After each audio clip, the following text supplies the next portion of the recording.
Depuis Dakar, nous avons parcouru des centaines de kilomètres. Notre destination, Bakel. À la télévision, on parlait d'inondations à Bakel, mais en arrivant, nous avons compris que la réalité dépassait tout ce que nous imaginions.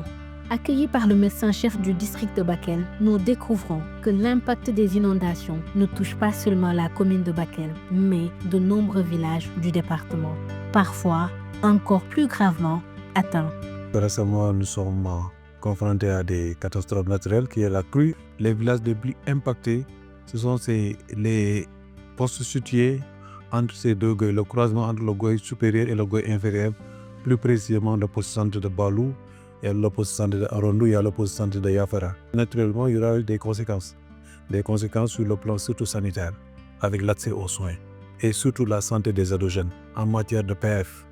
Donc, rappelez aussi que pour Bakel aussi, il y a un problème qui est là-bas, ce qu'on appelle les déterminants de la santé, et ce qu'on appelle les déterminants socio-culturels.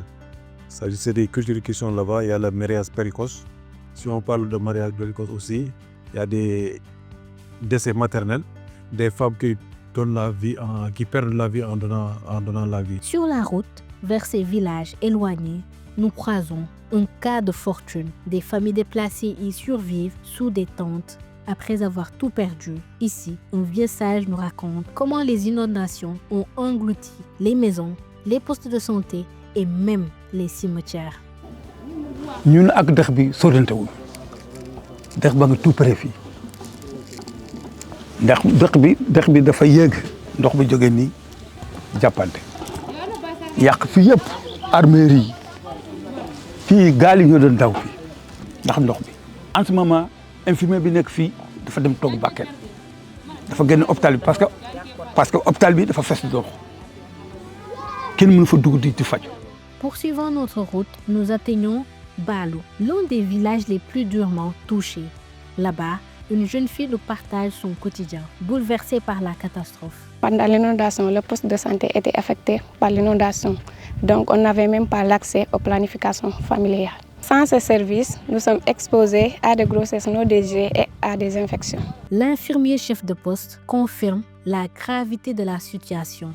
Accès aux soins réduits, services de santé reproductive désorganisés. Il y avait le poste de santé de Bâle qui était inondé, il y a Affaire qui est inondé, Arondou qui était inondé. Ce qui a entraîné au moins un recul et une baisse au niveau de nos consultations, mais surtout au niveau de la planification familiale. Comme vous le savez, on est dans une zone d'immigration où il y a beaucoup d'immigrés qui sont là. Au mois de mai, juin, ils reviennent pour les congés. C'est à ce moment-là qu'ils prennent des femmes. Et la plupart du temps, ils prennent des jeunes filles qui sont élèves au niveau du lycée de Balou. Et c'était des brillantes élèves. Mais lorsqu'on a eu la décrue de l'octobre 2024, on a vu que tout ce qu'on avait fait à l'avance s'est anéanti à zéro. Et on s'est rendu compte que même si ce n'étaient pas ces jeunes filles-là qui étaient mariées, qui venaient prendre la planification, il y avait d'autres jeunes filles qui venaient pour faire la planification. Mais aussi il y avait des femmes qui venaient pour faire la PF. Même ces femmes-là ne venaient plus. Parce qu'ils se disaient que l'hôpital n'a plus de service à nous donner. Maintenant, si je vous montre nos indicateurs, vous allez voir que avant octobre 2024, nos indicateurs, on avait de très bons indicateurs. Mais après octobre 2024, nos indicateurs sont en baisse. Et ça, après analyse, nous, on s'est dit que c'est dû à l'inondation qui était là. Pour mieux comprendre les réalités vécues, nous avons rassemblé des jeunes filles venues de plusieurs villages du département pour une grande causerie. Ensemble, elles ont échangé sur les difficultés rencontrées et leurs aspirations pour un meilleur accès aux services de santé reproductive.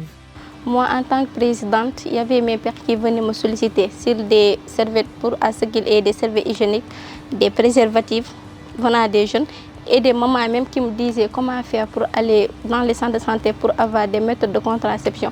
Mais les centres de santé n'étaient pas épargnés du tout parce que notre hôpital était inondé. Certes que l'État du Sénégal, les autorités étaient là à nous soutenir, nous donner des nourritures d'alimentation et autres. Mais ils ont oublié des éléments essentiels pour nous les jeunes filles, qui sont les services de planification familiale. De retour sur Dakar, nous avons organisé un atelier avec des jeunes et la direction de la santé. mère-enfant, la DSM, pour analyser si les crises sanitaires étaient bien intégrées dans le plan national de planification familiale, particulièrement en période d'urgence. L'atelier nous a permis de constater qu'en l'état actuel du plan national, les besoins en santé reproductive en situation d'urgence sont loin d'être suffisamment couverts. Face à ce constat, nous avons décidé de passer à l'action lors de la demi-finale. Nous avons interpellé le directeur du Centre des opérations d'urgence sanitaire pour qu'il prenne des engagements clairs.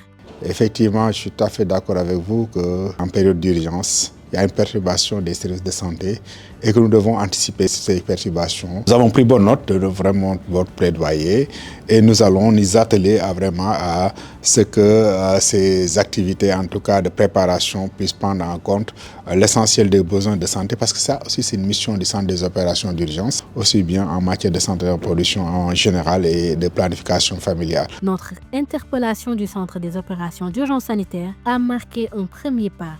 Mais très vite, nous avons compris qu'agir uniquement auprès du ministère de la Santé ne suffisait pas. Les urgences sanitaires, comme celles vécues à Bakel, bouleversent la vie de familles entières. Perte de foyer, déplacements forcés, interruption des services de santé, notamment pour les femmes et les adolescents. Elles exposent les plus vulnérables, en particulier les filles, à des risques accrus en matière de santé reproductive. C'est pourquoi nous avons élargi notre plaidoyer pour aller au-delà du secteur de la santé, en ciblant aussi le ministère de la Famille et des Solidarités. Nous avons porté cette voix lors des séjours d'activisme en interpellant le ministre sur les problèmes que vivent les adolescents, particulièrement les jeunes filles, et avons terminé par lui remettre une note de plaidoyer.